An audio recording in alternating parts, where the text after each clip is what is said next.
hello tout le monde. Comment allez-vous? Ici Anaïs en direct, rarement sur Instagram, mais Facebook n'accepte plus que je fasse de live.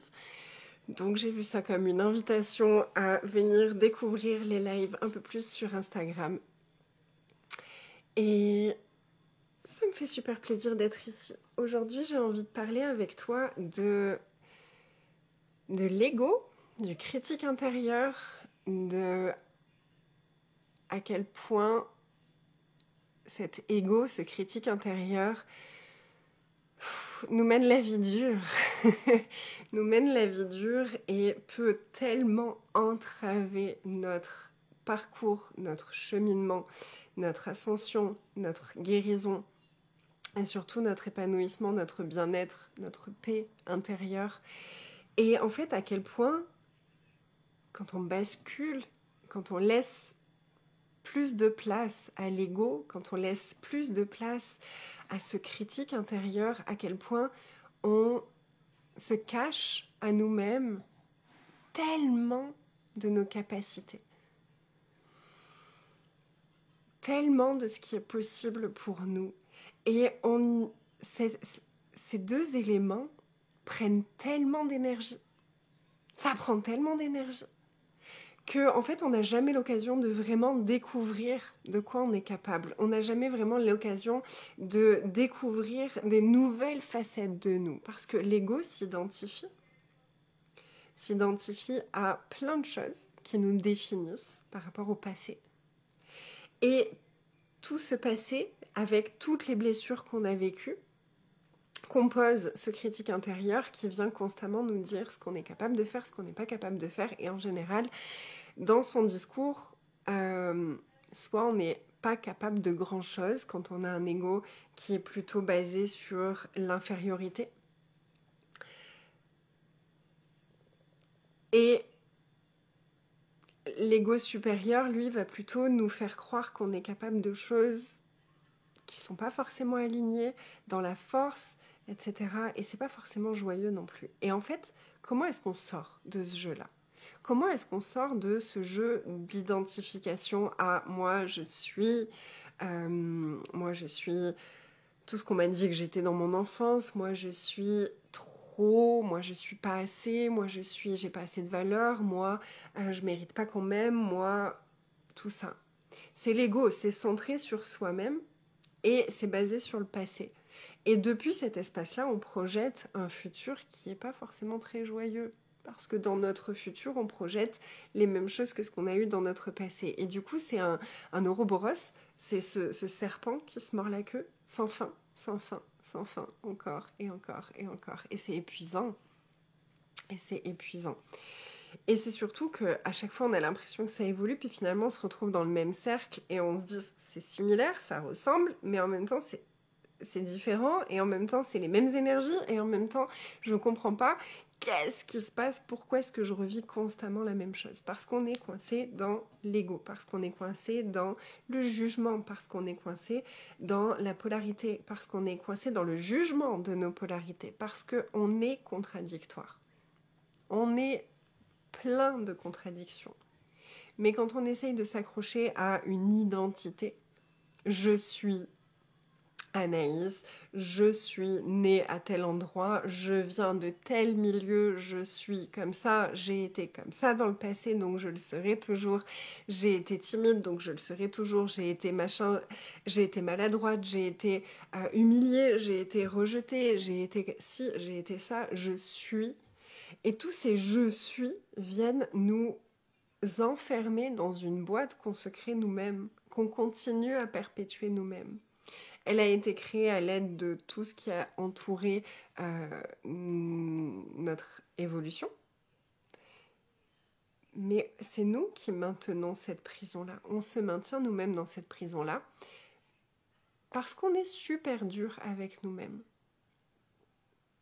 J'ai vraiment vu, encore plus que... J'avais pas réalisé à quel point, dans mon parcours, moi ça fait 12 ans, que vraiment en conscience j'ai commencé ce parcours de connaissance de moi, de développement personnel, de développement spirituel, de développement de mes capacités, de découverte de qui je suis. Ça fait à peu près 12 ans. Et on revit des cycles. On vit des cycles et à chaque fois, ce cycle il devient plus grand et il nous amène encore plus haut. Mais il y a souvent des moments dans notre vie où on est amené à faire un peu comme... c'est comme si on était des étudiants éternels. D'éternelles étudiantes et étudiants qui avançons dans la vie et puis on apprend des leçons. Et puis il y a des événements qui viennent pour nous faire passer le test. Le test de le bac. On passe le bac et puis ensuite on passe une licence, puis ensuite on passe un master. Et au fur et à mesure, eh ben, on valide de nouvelles compétences. Et une fois qu'elles sont validées, on n'a plus besoin de les revivre. Mais tant qu'elles ne sont pas validées, on les revit encore et encore et encore. Qu'est-ce qui nous permet de les valider? C'est de se lâcher la grappe. C'est d'accepter d'être doux avec nous-mêmes. C'est d'accepter d'être honnête avec nous-mêmes. C'est d'accepter de se détacher du passé. C'est d'accepter de se détacher de l'histoire telle qu'on l'a expérimentée et telle qu'on se l'est racontée pendant si longtemps. Ça nous demande de nous détacher. Mais comment est-ce qu'on se détache quand on s'en veut? Comment est-ce qu'on se détache quand on est coincé dans la culpabilité, dans le jugement de ce qu'on a été, de ce qui a été? Comment est-ce qu'on peut se détacher quand on croit que nous sommes ce qui nous est arrivé? Comment est-ce qu'on peut se détacher et être doux avec nous-mêmes quand tout ce qu'on a appris, c'est à se juger perpétuellement?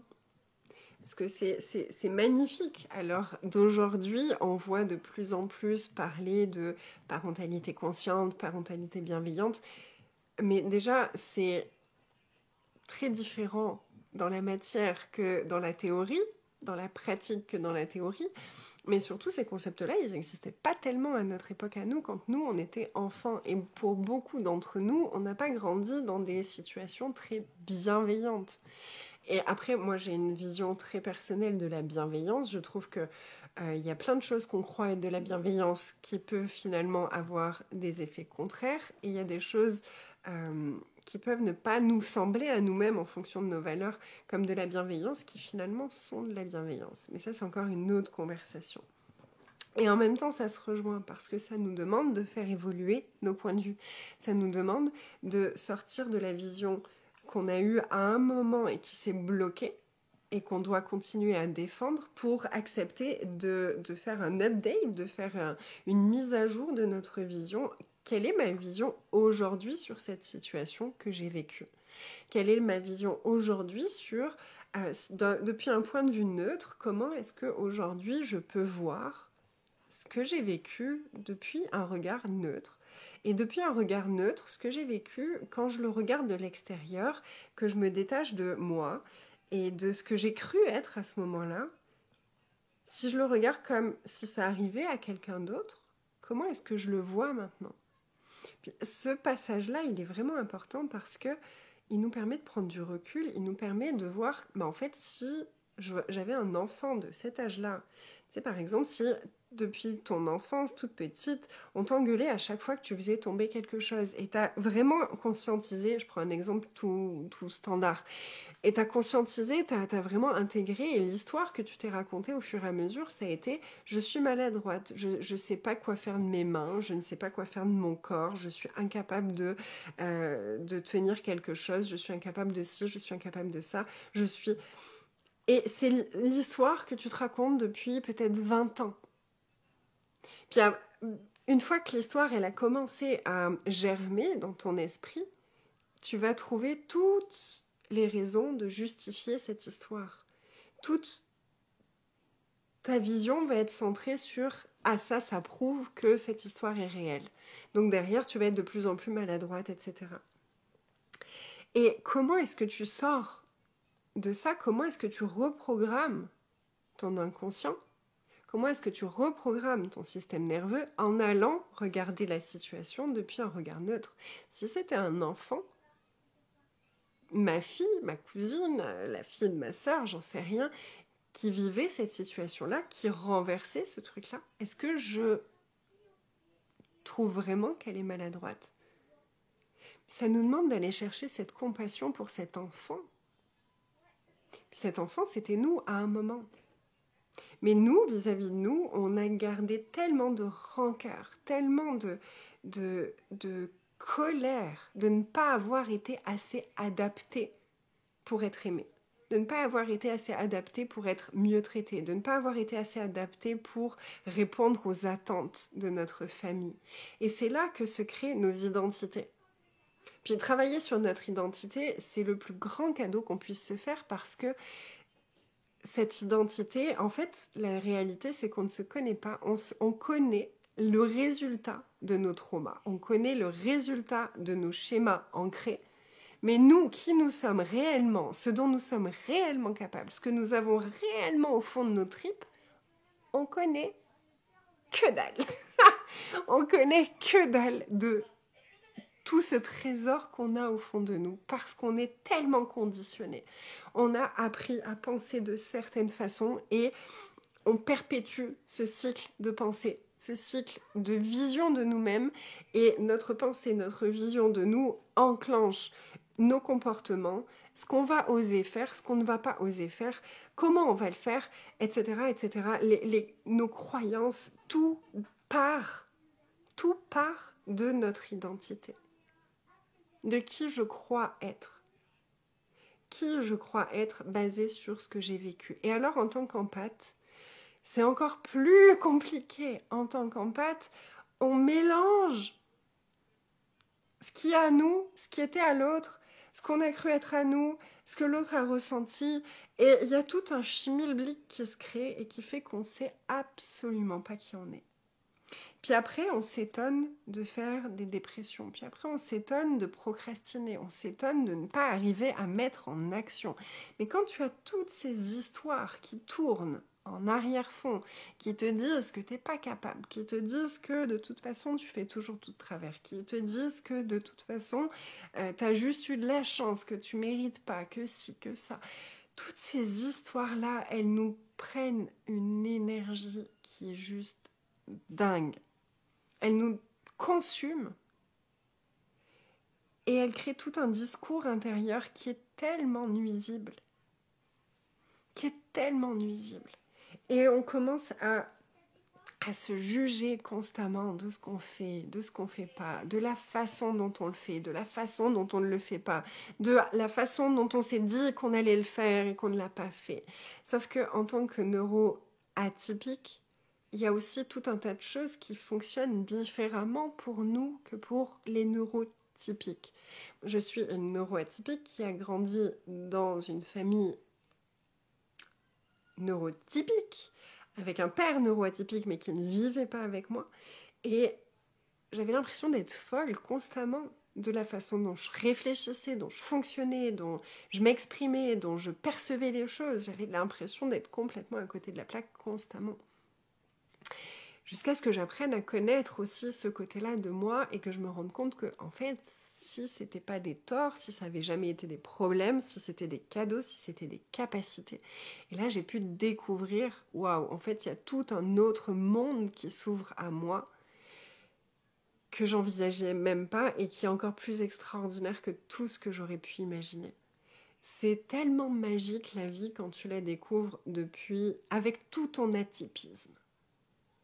En arrêtant d'essayer d'être normal. Mais on dépense une énergie de dingue à essayer d'être normal. Je sais même pas si tu imagines. Tu peux te poser la question. Parce que ce qui est magique, c'est que énergétiquement, la vibration des choses peut nous donner tellement d'indications. Donc pose la question avec moi. Combien d'énergie est-ce que j'utilise pour me battre contre mon atypisme ? Un peu, beaucoup ou des tonnes. Et ressens juste comment ça vibre en toi.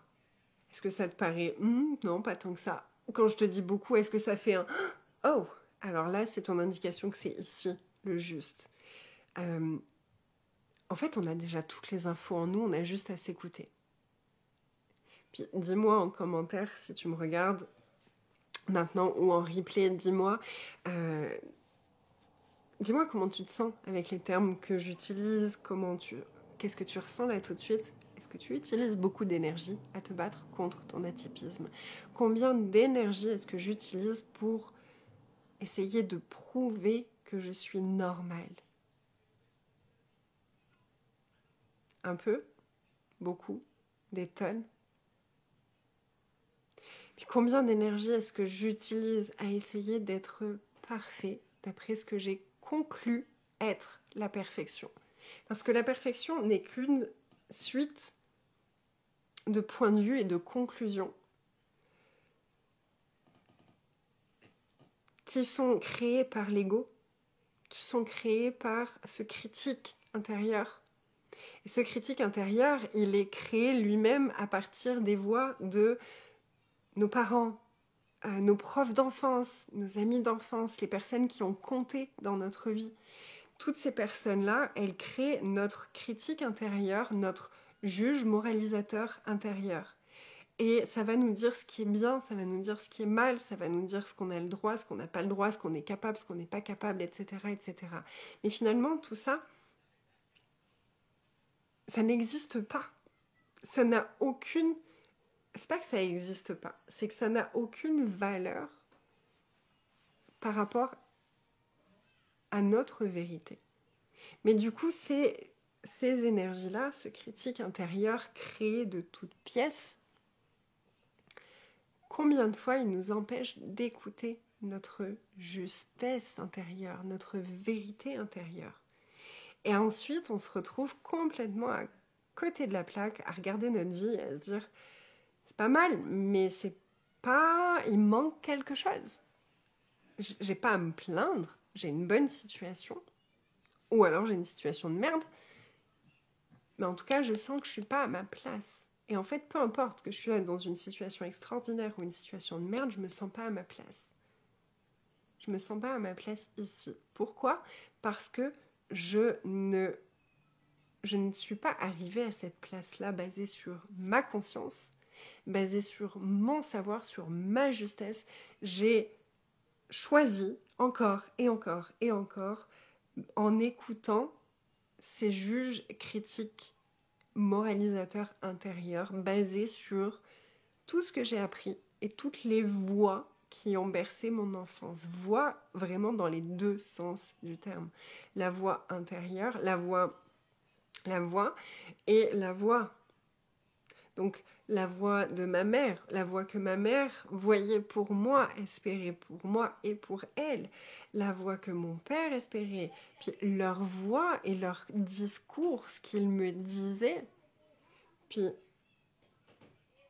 on est tellement nombreux, surtout, j'ai remarqué, je sais pas pourquoi on a choisi ça, mais les empathes, tous les hypersensibles, tous les extras, on va dire, on a eu cette tendance à choisir des familles plutôt immatures pour vivre plein de blessures, pour comprendre plein de choses, pour mettre en lumière plein de choses et pour pouvoir contribuer. C'est ce qu'on a choisi et c'est le cadeau qu'on a choisi d'être. Et ce cadeau qu'on a choisi d'être, il est passé par toutes ces mésaventures, par toutes ces turbulences dans notre vie. Et on est beaucoup à avoir choisi des parents qui, finalement, si on les regarde objectivement, étaient des grands enfants traumatisés. Et donc, on n'avait pas des adultes face à nous, mais combien de fois, face à nous, c'était pas un adulte, c'était un enfant blessé. Puis, on a cette capacité extraordinaire, comme beaucoup d'enfants, de venir appuyer pile poil sur tous les boutons qui vont activer les blessures. Et ça faisait partie du cadeau qu'on était. Mais qui n'a pas été reçu comme un cadeau. Parce qu'à chaque fois qu'on appuyait sur le bouton pour dire tiens, t'as un bouton là, tu peux le désactiver parce qu'il t'empêche d'être toi, ça va activer tous les mécanismes de défense et de survie de nos parents qui se retournaient contre nous.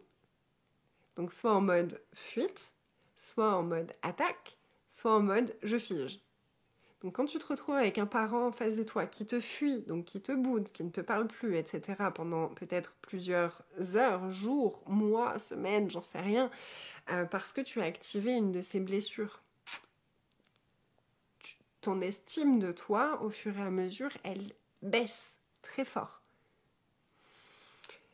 Si tu te retrouves avec un parent qui s'énerve constamment face à toi, dès que tu actives un bouton, sachant que plein de boutons, on les activait sans même chercher à les activer, juste parce qu'on était, juste parce qu'on transparaissait, juste par ce qu'on disait, ce qu'on était spontanément, naturellement, notre joie de vivre, notre aisance à aller vers l'autre, etc., pouvait venir activer des gros mécanismes de défense chez nos parents. Si son processus aux parents, c'est pour survivre, je dois attaquer, tu te prends des attaques tout le temps. Donc la colère, la haine, la rage, la furie face à toi, petit enfant, juste parce que tu as osé être toi. Donc à nouveau, t'apprends être moi, c'est pas top. Puis être moi, ça veut dire mettre en colère les gens. Donc ça c'est dangereux, ça c'est dangereux, ça c'est dangereux. Et en plus, en tant qu'empathe, on ressent ce que l'autre ressent. Donc toute la blessure qui vient s'activer à ton contact, tu la ressens comme si c'était toi qui l'avais vécue. Donc double traumatisme. Et ensuite, tu te construis ton identité basée sur ces traumatismes en réaction aux traumatismes de tes parents. Puis sachant que l'ego active l'ego, leur ego active notre ego, etc., etc. Donc il y a toute cette boucle. Alors tu te dis peut-être, ok, tu m'as foutu mal à la tête. C'est pas le but. Le but, c'est vraiment de mettre de la conscience sur des schémas qu'on a tous, qui sont naturels, et d'apporter de la paix sur ça. Je crois que vraiment une de mes missions, c'est d'apporter de la paix dans notre cœur. Parce qu'on a tous vécu des choses qui n'étaient pas faciles et que plein de fois, ça nous stoppe. Ça nous stoppe de créer ce qu'on voudrait créer. Ça nous stoppe de venir en live parce que, mais de quoi je vais parler? Mais j'ai rien à dire. Mais de toute façon, je suis pas intéressante. Mais de toute façon, qui ça intéresse? Mais de toute façon, que je sois là ou pas, ça change rien. Mais de toute façon... Et là, il y a tout notre ego. Alors, soit en mode infériorité, et de toute façon, j'intéresse personne. Soit en mode supériorité, de toute façon... J'ai vachement de mal ce soir à trouver des exemples d'ego supérieur. Je suis trop bien pour ça, je suis trop bien pour les réseaux sociaux, je suis trop bien pour... parce que je connais trop de choses, les gens ne pourront pas me comprendre, tu vois. Et si tu bascules constamment entre un ego inférieur et ego supérieur, quand est-ce que tu es juste toi? Quand est-ce que tu fais juste les choses parce que toi t'en as envie, parce que ça vient du cœur, parce que ça te remplit de joie? Je veux dire, là je suis en live avec toi. Et je sais qu'il y a des personnes qui regarderont ce live. Pourtant, il n'y a personne en direct. Je ne l'ai pas annoncé. J'avais pas envie. J'avais pas envie d'être sur mes réseaux là depuis 2 semaines. J'ai eu le séminaire privilégié qui a été vraiment au-delà de tout ce que j'aurais pu espérer. J'avais plus envie que ça se finisse tellement c'était beau, tout ce qui se mettait en lumière, tout ce qu'on recevait de nous-mêmes, tout ce que ça faisait tomber comme masque et tout ce que ça nous permettait, et je dis bien nous parce que ça a été une contribution pour mes clientes, pour moi, puis pour Anthony qui est venu à un moment, qui a guidé une bonne partie de la dernière journée. Et ça a été une contribution pour chacun d'entre nous. Et après ça, j'avais à la fois cette grande envie de diffuser ce message, de rendre encore plus visible cet espace pour commencer à en parler pour la prochaine session. Et en même temps, il y a eu tellement comme ça a été la complétude de tout un process de guérison, de tout un process de dépouillement. J'ai l'impression de me dépouiller depuis 2-3 ans, de tout ce que j'ai cru être, de toutes ces ce que l'ego me poussait à dire, à faire, à vouloir, de toutes les images que j'ai voulu avoir, auxquelles j'ai voulu coller parce que ça représenterait bien, parce que si, qui m'ont finalement à un moment sorti de ma paix intérieure et de vraiment ce pourquoi je fais ce que je fais. Et là, c'était comme si j'ai eu besoin de ces 2 semaines, ça fait déjà 2 semaines que le séminaire a eu lieu. Et pendant ces 2 semaines, j'ai eu la sensation d'être en train de cicatriser et qu'il fallait laisser le temps à cette cicatrisation. Et l'ego, il est là et il te dit, mais il faut que tu parles, il faut que tu fasses des lives, il faut que tu postes, il faut que... Mais tu vois pas comme t'es feignante, mais t'as pas pris de douche, là t'as pas envie de prendre de douche, peut-être que tu retombes en dépression. Et j'avais la voix de l'ego qui était là constamment. Et j'ai juste accueilli. J'ai juste accueilli sans l'écouter. J'ai laissé mon être cicatriser pour reprendre plus de place. Pour reprendre plus de place que toutes ces fausses identités, que ces égos blessés. Puis je sais pourquoi je suis passée par ce cycle-là, ces 3 dernières années, où ça a été vraiment comme un retour en arrière, comme un flashback de tout ce que j'avais, de tout ce parce que c'est vraiment un processus qu'on fait ensemble avec Anthony, de tout ce qu'on avait déjà transcendé. C'est comme si on avait fait en accéléré les 12 ans de libération qu'on a eu là. C'est comme si on les avait revécus en accéléré ces 3 dernières années. Puis je comprenais pas trop quel était le cadeau de ce que j'étais en train de vivre et de la façon dont je le vivais. Puis il y en a plein, mais une des choses qui est venue là ces derniers jours se déposer en moi, c'est à quel point j'avais oublié d'où je venais, de quoi je partais. À quel point j'avais essayé de pacifier mon passé comme ça va, ça a été facile pour moi d'arriver là. J'avais complètement omis à quel point j'en avais chié, à quel point j'en avais bavé, à quel point ça avait été dur, à quel point j'avais un discours intérieur qui était terrible pour moi.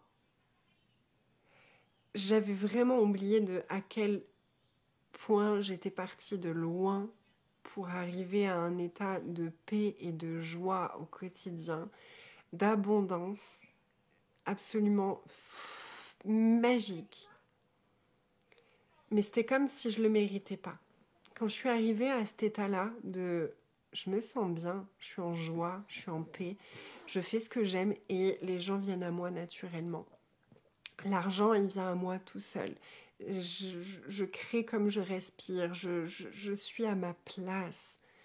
Puis il y a vraiment ce truc qui est venu se jouer en arrière-plan de c'est trop facile pour toi. C'est trop facile pour toi, tu l'as pas mérité tout ça. Et il y a des traumas qui sont remontés, etc. Et c'est comme si j'avais retraversé toute ma vie, là, dans ces 2-3 ans qui viennent de s'écouler. J'ai comme tout retraversé pour tout reconscientiser encore plus, conscientiser encore plus tout ce qui s'était passé au niveau inconscient. Toutes les blessures, comment elles viennent s'activer, l'ego, comment il vient s'activer. Mais surtout, j'ai développé ces 2 dernières années une douceur avec moi-même encore plus grande que ce que j'avais jamais eu. Et de la compassion et du laisser-être et de l'accueil de moi, comme j'en avais pas encore eu autant dans ma vie. Et je crois que là, mon message, là, tout de suite, c'est de te dire que peu importe comment tu te sens en ce moment, peu importe comment il est ton critique intérieur en ce moment, peu importe que tu aies l'impression de te battre en ce moment, il y a autre chose qui est possible, il y a autre chose de plus grand derrière, il y a autre chose de plus beau, de plus doux derrière. Et ça nous demande d'aller vraiment faire la paix avec toutes ces anciennes identités, avec toutes ces parties de nous qui sont restées coincées dans des traumas. Et d'avoir de la douceur avec. On est tellement dur avec qui on a été dans le passé. On est tellement dur avec nos erreurs. On est tellement dur avec les choix qu'on a faits. On est tellement dur avec nous-mêmes. Il y a vraiment cette demande énergétique en ce moment de sois doux avec toi. Apprends à te donner cette douceur et cette compassion dont tu ferais preuve pour tout le monde, sauf pour toi. Tout le monde, sauf pour toi. Donc comment est-ce que ce serait d'être un petit peu plus doux et douce avec toi à partir d'aujourd'hui? Comment est-ce que ce serait d'être plus douce avec ton discours intérieur plutôt que de te juger que putain, il y a encore ces pensées-là, il y a encore ces doutes-là, il y a encore ces résistances-là, il y a encore tout ça. Si tu allais dans le ok, qu'est-ce qu'elles viennent me dire, toutes ces ombres? Qu'est-ce qu'elles viennent me montrer? Est-ce que ça me montre à quel point mon enfant intérieur a souffert? Je vais aller lui donner plein d'amour, plein de douceur à cet enfant intérieur, parce que c'est comme ça qu'il a été traité. Tu vois, si tu commences à te détacher de ce discours intérieur comme c'est pas toi, c'est la somme de tous les discours que tu as entendus dans ton enfance, et tu vas pouvoir donner beaucoup d'amour à cet enfant intérieur qui a entendu tous ces discours pendant des années et des années et des années. Et là, tu peux commencer à comprendre que, waouh, mais en fait, c'est normal que ce soit difficile par moment pour moi de mettre les choses en place. Mais en fait, c'est normal que parfois, j'ai des angoisses rien qu'à l'idée de créer quelque chose, de m'exposer, de montrer, de quoi que ce soit. Parce qu'avec tout, j'ai entendu ça, mon petit enfant intérieur a entendu ça pendant toutes ces années. Et c'est normal qu'aujourd'hui ce soit difficile. Je peux avoir de la douceur pour moi. Et il y a une subtilité entre aller dans cette douceur, dans cette compassion, sans pour autant s'en servir comme excuse pour ne plus avancer. Parce qu'on peut très bien dire c'est normal que j'agisse comme ça parce que j'ai tellement souffert. C'est pas du tout la même chose que c'est normal que ce soit un petit peu difficile là tout de suite. On a entendu ça pendant tellement longtemps. Mais tout ça, c'est pas la vérité. Moi, je sais qu'on en est capable. Et d'y aller. C'est pas du tout le même espace. Il y en a un, ça va être tomber dans la victimisation, l'autre dans l'empuissancement. Donc comment basculer dans l'empuissancement plutôt que dans la victimisation quand on est dans ce processus d'évolution, de guérison, de découverte de soi? Ça nous demande de créer une immense intimité avec nous-mêmes. Ça nous demande de grandir cette gratitude, se laisser être, l'honnêteté,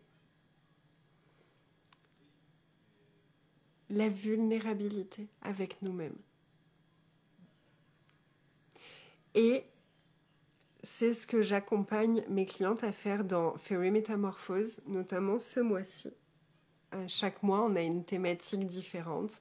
On a parlé d'argent, on a parlé de guérison, on a parlé de trauma, on a parlé de libération des traumas, on a parlé de business, on a parlé de voir plus grand, on a parlé de sortir du mode je vais solutionner des problèmes pour plutôt aller dans la création de possibilités. Puis là, vraiment, on va aller connecter cette semaine.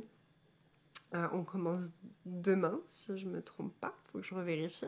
Demain, on va aller commencer un voyage au travers de ces éléments de l'intimité pour s'apporter à soi-même ce cadre intérieur énergétique, émotionnel et de pensée pour se sortir de ces anciennes identités, de se sortir de cette violence intérieure pour aller vraiment s'apporter de la douceur, de l'écoute, de l'empathie à nous-mêmes. Sans aller dans la victimisation, mais vraiment pour pouvoir se servir de ce qu'on a vécu et de ce qui est là aujourd'hui pour s'empuissancer plutôt que de se victimiser. Fairy Métamorphose, c'est mon abonnement mensuel. Il est à 111 € par mois. Tu as accès à toute la bibliothèque de tout ce qui a été fait. Il y a des méditations 5.0 où c'est vraiment de la reprogrammation, de la déprogrammation énergétique, mentale, psychologique, tu vois, dans tous les plans en fait, dans tous les corps. C'est vraiment, on va toucher à tous les corps, le corps physique, le corps émotionnel, le corps spirituel. Donc il y a vraiment cet espace de déprogrammation, de guérison et de reprogrammation. Donc tu as accès à plusieurs méditations tout de suite en rejoignant Fairy Métamorphose. Il y a des bonus, il y a 21 jours de reprogrammation de ton inconscient au travers de mise en pratique, d'outils, de questionnements, de façon de penser par rapport à l'argent. Qu'est-ce qu'il y a encore comme choses qui sont accessibles? Je sais plus, il y a plein de choses, il y a plein de cadeaux, il y a plein de bonus, il y a plein de nouveautés tous les mois, parce que tous les mois on est en direct ensemble. Donc là on va avoir 3 rencontres ce mois-ci, cette semaine, 3 rencontres sur Zoom, où on va à la fois parler, à la fois faire des soins énergétiques, faire des nettoyages énergétiques, et c'est tellement puissant parce que comprendre avec le mental, c'est merveilleux. Mais le corps, c'est vraiment lui qui porte les traces de tout. Et c'est lui qui va nous permettre de nous ancrer dans la réalité, d'être vraiment présent ici, à cette réalité-là, pour la créer comme on a envie de la créer. Donc avec plus de paix, avec plus de légèreté, avec plus de joie, et on a cette boussole intérieure. Donc moi, mon but, c'est vraiment de t'amener à retrouver contact avec ta paix intérieure, ta boussole intérieure, pour que tu puisses créer ta vie, ton succès à toi, que ce soit au niveau personnel, professionnel. Ton succès, ce que ça représente pour toi, le succès, à ta façon, en t'écoutant et en révélant qui tu es au fur et à mesure du processus. C'est pour ça que j'aime parler d'argent, parce que pour moi, l'argent est un tremplin pour découvrir qui nous sommes réellement derrière tous ces jugements et toutes ces énergies erronées avec lesquelles on a appris à fonctionner par rapport à l'argent, par exemple.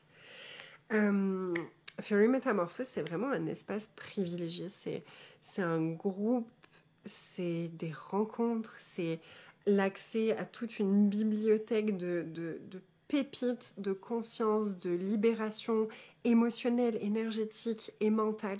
Parce que vraiment, je t'aide à comprendre les choses différemment. C'est une de mes forces. Et là, on va vraiment aller sortir de notre passé, sortir de nos ombres en s'empuissant. Se servir de notre passé pour s'empuissancer plutôt que se victimiser. Ça va être vraiment le thème de ce mois-ci. Voilà.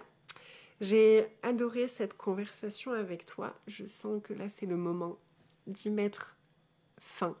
Donc dis-moi comment ça a été pour toi cette conversation. Dis-moi ce que tu en retires. Dis-moi si tu as des questions. Dis-moi si ça vient tilter quelque chose en toi. Qu'est-ce que ça vient ouvrir? Qu'est-ce que ça vient nourrir? Et je vais être en live de façon beaucoup plus régulière sur Instagram ces prochains temps. Donc n'hésite pas à t'abonner et à me mettre dans tes favoris sur Instagram pour avoir les notifications quand je viendrai en direct. Je t'embrasse très fort, je te souhaite une belle soirée. Si tu penses à quelqu'un que cette conversation pourrait contribuer pour cette personne, n'hésite pas à taguer cette personne en commentaire ou à partager cette vidéo dans tes stories ou quoi que ce soit. Je te remercie d'avoir été ici, je te remercie pour ta présence, je te souhaite une paisible et joyeuse soirée et semaine. On se retrouve très vite pour de prochaines conversations. Bye!